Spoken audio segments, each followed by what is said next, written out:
زانتا فقري أرسيما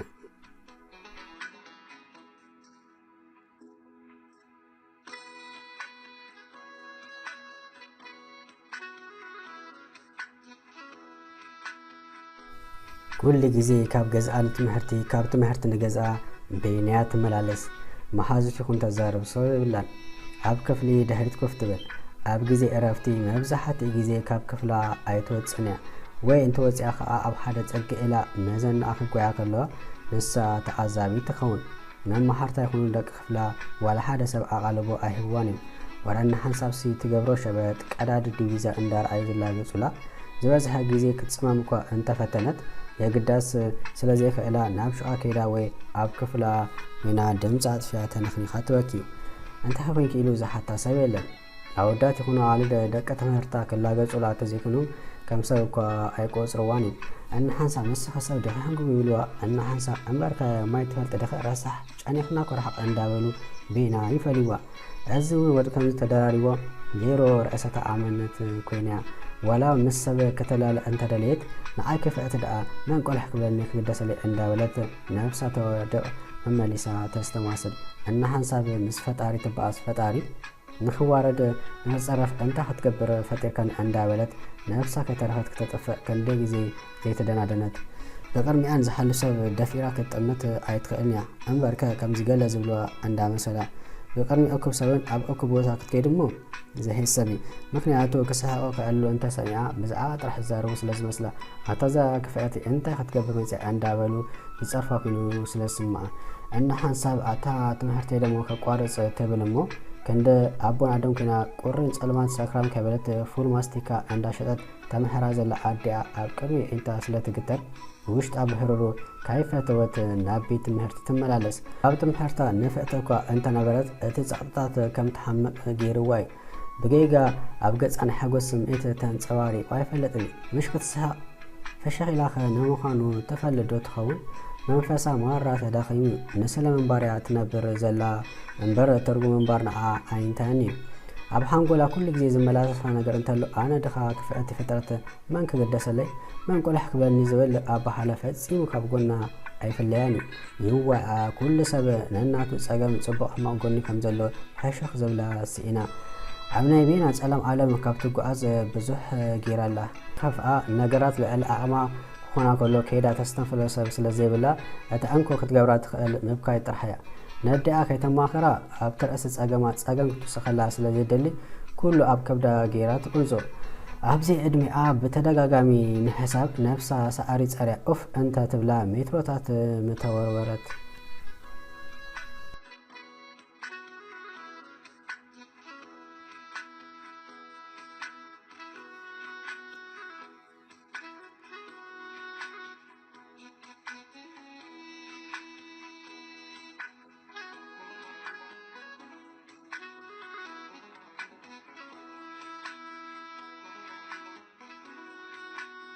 زي كم زين كله أفك سمستر كاب كالبوتا تغير زمساتهم حراي أب كفلهم تمدبمو بدهريا كوف قبل تحبره نبتستب حالو كوف مبلي عند آخر كله نعاب زمساي حشكا نيزم لعال الدمسي ند خفلي ربشو أقامو ملكو زوز يبلو نفسو كتر إخلها أبون كله كاب حبتمات سدا كمستولد نمجمات كلل أيليني ممهر سقبالا مسبالا قدا أما إذا آتوا أنا سمسالا بدهر أكيدو كوف مسبلة كله تمحاري أنت فتتلاقوا نسا جنا أبترازات تمزنا برد ساعات نعرفت أخيلو كم عملا بينا كوف بلد هذا كوك ولا حلو زت أمتا كرخبت نعرفت جزيس لزا أخلا هم تنبور ناب كل استملسد ذكام زي كل تسوي مملأة مس حلفة كل نجاراتك أزاز أني ودي بدهر أكوف مبال قديفو نسا أكوف مسبلة باسم بعد تسياك كيركو حاسبة أنت نبرد بإيدا قوتيتو كوف كم تبل جبرة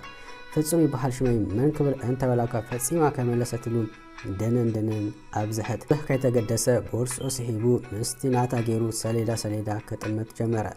نسا جنا بوشت أمارة تجنق زنبرت فقا دق خلاص نسخات مسن مزيا عندابلو كوردي عندابلت أقلا صعبة نيف الداسة ساعات كأخلال لك الطيفة جزاخت كيدا تمنيت كل جزين نكلاس كتاعتو قدم سبيات متزق تفدس كلاخا سب مساري أنا جزات خير نسو نزي مساس قدم سبي مسيس تحوس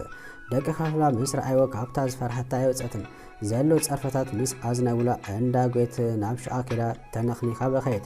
نوعاتون دريزا دحر مملاس بورصة على إلى بدحريو كوف بلد فتصمون تسي مس أكوف بلد بجاح بقدفن أنت بلدتو سمك كي نقركني أيتس أني سلزبلا أرسيما إلى تنبلد مفلاتك ممهر كتوقع كله قدم فريديو كذا ربا سلزدلينبر جنت دلخي أو سفر كي كوف كتولي تخليخي الوا ندا قوزة نعرف تسعة مس آخلا كالو تعال شايخ نقابزك عند بلو نسي قوال مسي مس أكوف بلد تأميتا كيتزاربت سقبلت نسون أي تزاربان كيتزاربو ساعات عرفت سلز أخلا نخف لعاتو حانت كابتن دقت مهرتا نفس امدرو عين عودي قاتلو سلز نبرت مس محازتا كوينا تقراوستا كبتاتنا لا مستعزبت حرق أنا خطقاتا سلزيك علت بصفئت مس آلا لدتا نقوال بمحازتا إيدات حزا كتسحلا جمرت ممهر مسي عادب انت زيت حزا نيرو قص أني قصر تراز ممسلتا نيرا مستفدسو كم عملا دونجيا مسوصات فصو كصبيا صنيحو ددهرا خيد جمره قميتاتو كيتزاربت منገድ ዳውን ገበራት ፍርቅስ አዝ አከበ ደደህራ ከዱ صنيحو ስለዝደከመ ጸግ ኢሉ ኮፍ በለ ካብት መህርት ንገዝአ ናይ አውቶቡስ ማዓልታዊ ካብት ከፈል ኢላ ዋላኮ አዲ አነ መጓዓዝያ አንተ ሓበታ ዝበዝሐ ግዜ በእግራት ኸይድ ነቲ ናይ መጓዓዝያ ገንዘብ ንጥራዝ ንፒሮ ገለ ጥቀመሉ ስለዝነበረት ፍጹም ስለዚህ ካለ ናይ ገዝኦም አውቶቡስ ጸብኡ በመኪና ንገዝኡ ከደ አርሴማውና ከደንጎይት ገዛ በጽሐት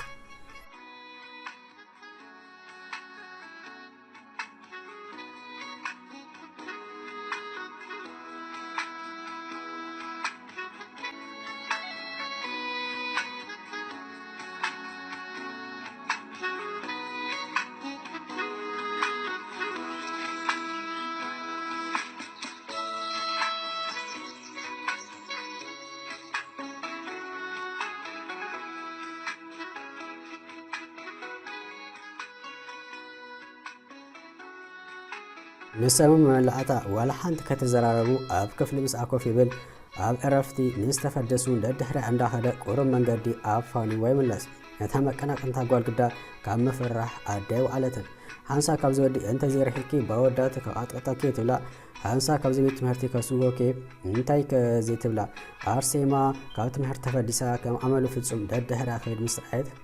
انت خاري خالي از كل سب عند هان فناني تقربن زلا خمس بلتو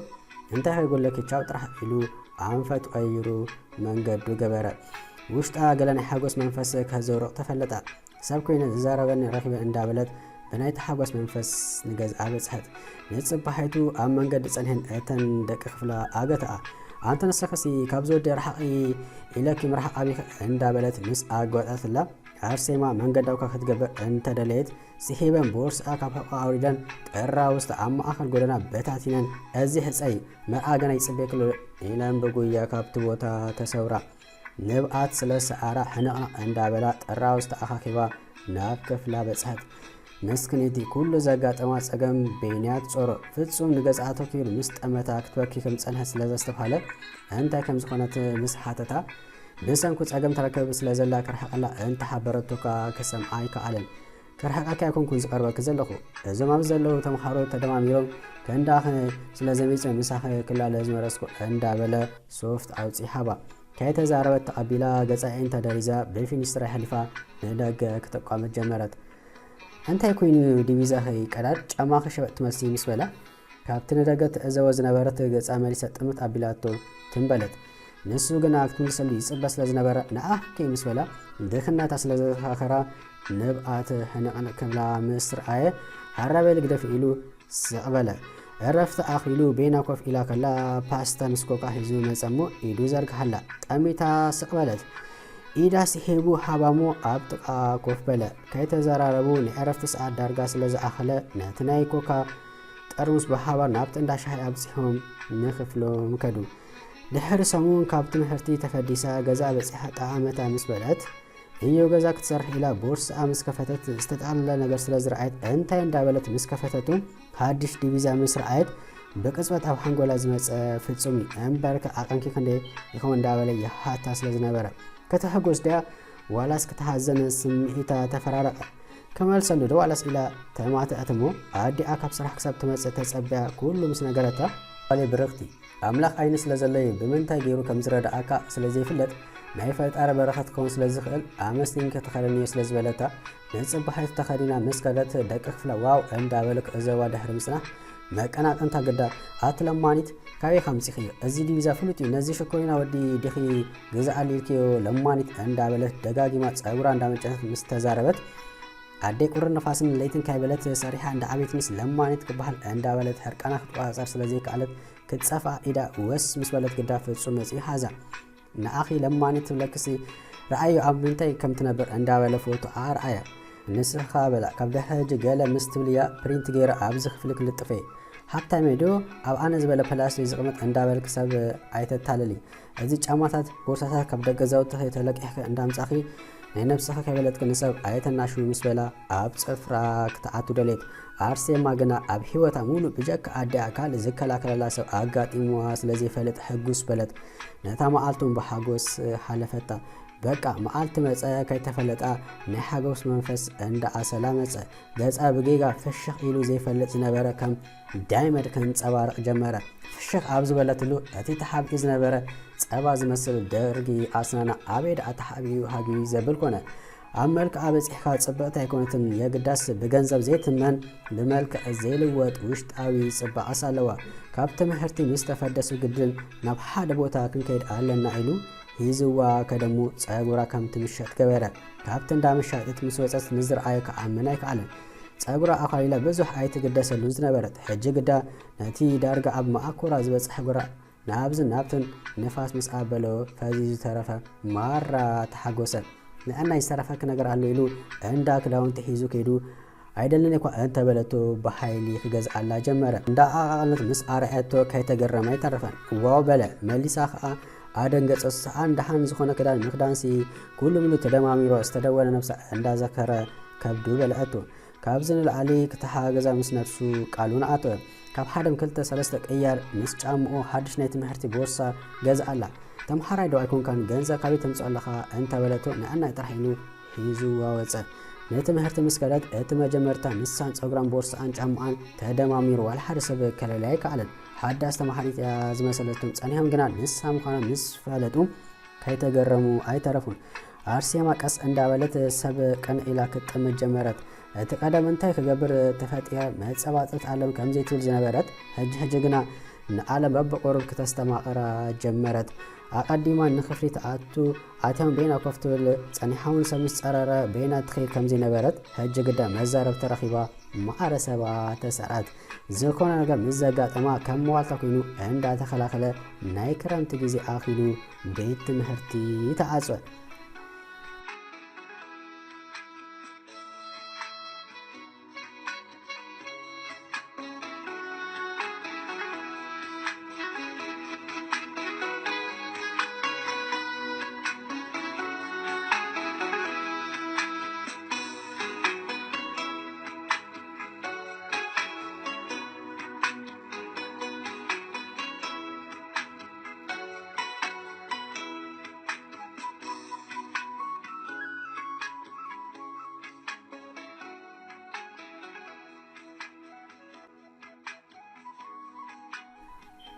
شوية عم بقال زين بور سمعت كسم معاز جمرة عملوا سكف دقيقة نفسهم كتذكروا جمرت بزا وقت حسب كلا سمع حجوز كان ده حساب حركونا كتبلق نسوي الرعاية كتساتيكمو كتقوا عاس كدقس عبحر ما عمن تايك زي الرعاية عمنا نفقته إذن كلت عواره نعرفت جزئة كالتفو كود على تمنيت دوي لك هاي ترخبو قصري بالله جزو هاي تكيد አይትፈልጦነ ሃንተ ዘለዋ አማራጺ ንፈጣሪ ነዘን ክልተ አዋረህ ክልተ ደቃይቅ ከገብረላ ምጽላይ ከምዚ ሓለፍ የለ እንደጊሞ ምስተራኸቡ ግዳ ከምዚ ነዲኡ ዝረአ ቆልዓ በሓጎስ ከዳ ተጠምጥመቶ ነቲ ለውጣ ከገረሙ አይተረፈን ቀርመ ሕጂ ሃንተ ቃል ንክተወፅእ ሰውን ይጽበ ከምዚ ነበረስ ንሱን ግዳ ደጊሞም ብምርኻው ማራ ከም ተሓጎሰ ከም ዝናፈቃ ሓበረ የግዳስ ከምቲ ዝሓለፈ ኣብ ሓደ ክፍሊ አይበጽሑን ግና ኩርባብ ትኾኑ لأنك الأوان طبق زمدناون فتروا انقفات كن ايتس عنن انبركة اتا مقناق انتا مسفصم بحبار كفلي سلاز بصح نؤنا يمونا انصعراو مارا سلاز زايدتو ምዃን ምስ ኣበያ ግዳይ ብዛዕባ ኣጽኒዓ ኩሉ ኩነታቱ ነዲኡ ዕሪቁ ጽር ኣቢላ ምስ ነገረታ ኣዲኡ ተህዞን ትጭብጦን ጠፋ ኣታ እዘይ መዘናኻ ትኸይድ ተመሳሓ ምዘይ ድረር እንዳበለት መእተን መውፅን ከልኣቶ የግዳስ ካብ ኣይትሕለፍ ግዲ ኢልዋ ንኣርሴማ ንፍቕሪ ምስ ሓተታ ሓራይ ስለ ዝበለቶ ከም ዋስተሽ ተጣበቁ ከም ዋይን ጸባን ተሓዋውሱ ክፈልዮም ክንደይ ውዲት ጻዕሪ ተኻይደ የግዳስ ፈጣሪ በጽላሉ ኣጽሊሎም ስለ ዝነበረ ክንደይ መስገደላት ሓለፉ ከመ ምኽንያታት ትምህርቲ ክትመሃር ኢኻ ኢሎም ንደገ ክሰድዎ ምስ ሓሰቡ ስለ ዝፈለጦም ከሳደየ ንኻራ ኮነ ምስ ኣዲኡን ስድኡን ዓይንን ሓመዱን ኮኑ ናይ ኣርሴማ ርእሰ ተኣሞነ ቀስ እንዳበለ ተነድቀ ኣብ ጽንኩር ኩነታት ከይተረፈ ኣብ ጎኑ ደበለት ካብ ስድኡ ዝተፈላለየ ምፍራሕውን በጽሓ ምዃን ምስ ኣበዮም ንደገ ወሲና ክነመሕረኪ በልዋ ኣበደን በለት ነቲ ተከፊኣ እንዳስተማሰለት ዝሓለፈተን ዓመታት በብሓደ ከተማልሰን ጀመረት እንኳ ኣባ ነፍሰይ ኣጥፋኣኹ እንኳ ኣባ ተወለድኩ በለት ሎሚን ተከፋኣካ ጽባሕ ክትሕጎስ ኢኻ ሎሚን ተስዒንካ ጽባሕ ክትረክብ ኢኻ እንተ ወዲእካ ክትስእ ኢኻ ሰባት እንተፈንፈኑኻ ብመዓልቲ ክኸብሃይም ጥራሕ ንስኻ ተስፋ ትቁረጽ ነፍስኻ ይትደርቢ ዝብል ኣባሓላ ኣብ ገለ መጽሓፍ ዘንበበትን እንዳዘከረት ናይ ባሓቂ በለት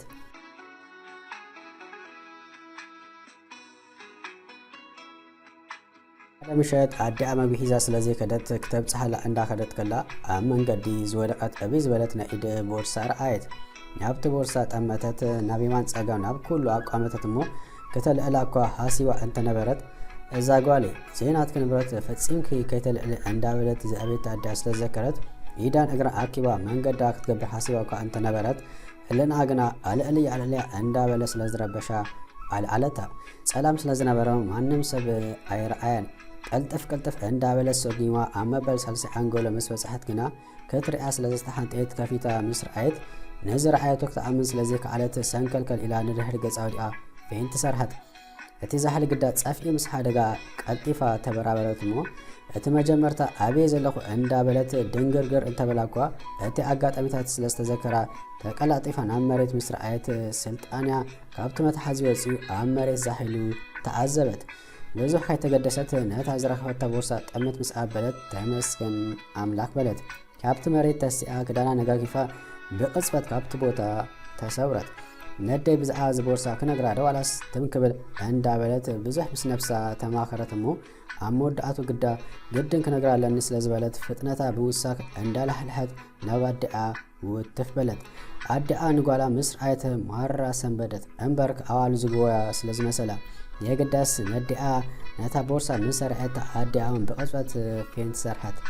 ጓላ ተቀላጢፋ ማይን ገለን ጌራ ከም ትበራበረ ገበረታ እሞ ተበራቢራ ዓይን ዓይኒ ጓላ ምስ ጠመተት ወዲኣ ከም ዝረኸበታ ምስ ሓበረታ ኣደን ጓልን ብፍርሒ ከንቀጥቅጣ ጀመራ እንታይ ከም ዝገብራውን ኣቕለን ፀበበን እሞ መወዳእቱስ ንፖሊስ ክነረክቡ ኣለና ስለዝበቲ ፍለን ማስቲክአን ጠቃሊለን ናብ መደበር ፖሊስ ከይደን ምስ ኣረከብኦ ዝተቀበለን ፖሊስ ከይተረፈ ሰንበደ ሓንሳብ ተጸባይን ኢሉ ብቅጽበት ቴሌፎን ናብ ምድዋል ኣተወ ድሕሪ ቅሩብ ይኣሊሉ ተመለሰ እሞ ኣብየን ሰዓት ክንደይ ከም ዝረኸበቶ ሽመሙ ሓዊስካ መዝጊቡ ንኢስራ ደቃይቅ ክጽበያ ሓቢሩ ኮፍ ከም ዝብላ ገበረን ካይዶንጎት ግዳ ሓንቲ ተንኪፍካያ ተረሳሕ ማይ ዘይተዓመት ምስል መኪና ኣብ ኣፍ ደገ እንዳ ፖሊስ ደው በለት እሞ ኣብ ሓምሳታት ዕድሜኣ ሰበይቲ ንሳን ጽሑፍ ኣገዳዳን ብተሓዋክ ሕሩግ ምስ በለተን ፖሊስ ነታ ጓል ኣዲኣ ነታ ሰበይቲ ብሓባር ገይሩ እዚ ድዩ ቅድሚ ቅሩብ ሰዓታት ጠፊእኒ ኢልኪ ኣመልክትኪ ዝነበርኪ ቦርሳ እወ ንሱ በለት ሰበይቲ ብተሓጓስ በሊ ኩሉ ንብረትኪ ፈቲሽ ክረኣይሙ ምስ ተባሃለት ኩሉ ፈቲሻ ከምታ ዝነበርታ ምስ ረኣየት ሃጎሳ ዶብ ሰኣነትሉ እወ ከምታ ዘላታ መን እዩ ረኪቡለ እንዳበለት ቆልሕ መልሕ ምስ ኣብዛሐት እታ ጓል ምዃና ምስ ሓበራ ደጋጊማ ሓቂፋ ሰኣመታ ምስ ፖሊስ ተመሳጊና ምስታ ጓልን ኣዲኣ ብሓባር ወፃ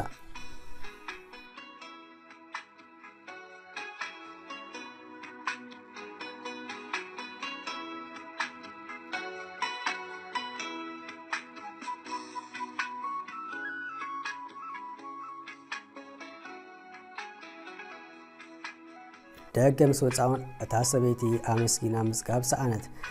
ኣስፊ ቀንዕናኽን እንተ ሓገብረልክን በለት ባህሊ ልምድን ሕብረተሰብና ዜናትና ዓይንደል እንዳበለ ስለ ዘዕብየና ጓላ ኣይኮነትን ካልእ እንተ ዝረኽቦ መረከብ ነይሩ እንዳበላ ካብ ኣባል ሓደ ከም ዘደላ ምስ ሓበርዋ ድሓን ምሆጂ ገዛኽን ከብፅሓክን እየ ፅብሓ ግና ብንጉሆ ክመፃክን ኢላ ገዝአ ምስ ኣብፅሐተን ኣብ ከምዚ ገዛ እንዳነበራ ዘይምስሰን እንዳገረማ ንገዝኣ ከደት ንፅባሒቱ ከምታ ዝበለተን ዝተፈላለዩ ዓይነት ሕጃባት ሒዛትለን መፀትሞ ግድን ምሳይ ከይልኩ ክትምስሑ ኣለኩም ስለ ዝበለቱም ኖኖ እኳ እንተበለወ ግድን ኢላ ምስ ረበሸተን ኣደንጓልን ሃራ ኢለን ተበገሳ ኣብ ኣፍ ደገ ገዛ በፂሓ ክላክ ምስ ገበረት እቲ ዓብይ ካንሸሎ ተኸፈተሞ መኪና ኣሸገት ማዓጾ ከፊታ ንቅድም ወሪዳ ንክወርዳ ማዓጾ ምስ ከፈተትለን ኣዲኣ ድሒራ ኣርሴማ ወረደት የግዳስ ኣርሴማ ካይሰጎመት ደሪቃ ደኣ ተረፈት ሕርመት ልባ ብፍጥነት ሓረመት ስምዒታ ተሓዋወሳ እንታይ ዝርኢ ዘለኹ በለት ጡም ብግዲኡ ኣብቲ ካንሸሎ ስለ ዝፀንሐ ማዓጾ ከፊቱ ነመንጋሸን ኢሉ እንዳተዓዘበ ከሎ እምበር ዓይኒ ንዓይኒ ምስ ኣርሴማ ዝተጋጨው በለ ፍጹም ወደይ እዛ ምጭቱ ጓልያ ቦርሳ ዝረኸበትለይ ሰላም በለን እንዳበለት መሪሓተን ውሽጢ ገዛ ኣተወት ፍጹም ድንግርግር እንዳበሎ ሰላም ድሕር ምባል ንከኣቷ ብኢዱ ኣመልከተለን ሰበይቲ ንጓላ በሊ ክቡራት ኣጋሽና እዘይ ምስ በለት ኣዲኡ ንፍጹም ንኣርሴማ ምስ ረኣየት ብስምባደ መኪኻ ተረፈት በላዓደ እዚያ እምበኣር ኣርሴማ ድኻዶ ተመሲሐ ዘይድረእ እንዳበልኪ ካብዛ በረክቲ ፍጥረት ክትፈልኒ ህክትብሊ ዝነበርኪ ምስ በለ ቦርሳ ዝተረኸበላ ሰበይቲ ኣባዩ ትኸውን ዘላ ነቲ ኩነታት ኣፍልጦ ስለ ዝነበራ ንሳውን ብስምባደ ኣተሓላለፈ ፍጥረት ነዚያድኹም ኣይትኮነና ገለ ትብልዋ ዝነበርኩም በሊ ብስም ኩሎም ስድራ ይቕራ ግበረልና ዛጓሌ እንዳበለት ዘረብኣ ቀጸለት በሊ ዛጓሌ ኣብቲ ዝረሓብከዮ ቦርሳ ብጣዕሚ ኣገደስቲ ሰነዳት ፓስፖርት ናይ ሰብኣይ ናይ ሕክምና ወረቐት ነይርዎ እቲ ናይ ደገ ገንዘብ ኣቦቱ ከሎ ማለት እዩ እዚ ኩሉ ገንዘብ እንዳረኣኸ ንፖሊስ ምርካብኪ ዳጊመ የመስግን ከመይ ኢሉ ከም ዝወደቐኒ ኸማን ምስ በለት ጽቡቕ ምግባር በተዘዋዋሪ ጽቡቕ ሒዙልካ ዝመጽእ እንዳበለት ኣርሴማ ዓይኒ ፍጹም ክትጥም ጀመረት ኣባዩን መሊሳ ክትዛረብ ጀመረት ጽባሕ ናብቲ ዝመጻኹል ሃገር ክብገስ እዛ ፓስፖርት እንደዚ ረክባ ነይረ መተለና ኩን ነይረ ሰብኣይ ኣብ ሕክምና ስለ ዘሎ ግድን ቀልጢፈ ኸደለኒ ስለዚ እዛ ጓሌ ብረክቲ ፈጣሪ ነቲ ግርሕና ኸርእዩ ትደልዮ ዘበለ ይሓብኪ ንስኻ በለታ ንጓላ ሰብ ክውለድ ከሎ ድኻ ክኸውን ፈትዩ ኣይትወልደን ንሰብ ኣተሓሳሰቡ ኣካየድኡ ስርሑ ጠባይ ክትመዝኖ ኣለካ ዳ እምበር ብሓብቱ ቁመቱ መልኩ ዓሊቱ ብሂሩ ገለ መዛዚንካ ኣብ ፍርዲ ክተቕርቦ የብልካን እንዳበለት ናብቲ ዝተቐረበ መዓዲ ክቐርቡ ሓበረቶም ኣርሴማን ፍጹምን ከዓ ፍቕሮም ከም ድሌትን ከስተማቕሩ ቀጠልያ መብራህቲ ተወልዓሎም ንሎም መዓልቲ ሒዜ ዝመጻኹ ነዚ ይመስል ነይሩ ከም ቀደምኩም ሓና ፅሬቱ ኣብ ታሕቲ ጸሓፉ ላይክ ግበሩ ሰብስክራይብ ግበሩ እቶም ዘይገበርኩም ኣይተሕመቑ ብካልኦት ሕዝቶ ክሳብ ንራኸብ ኣብ ዘለኹም ሰላም ጥዕና ይምነየልኩም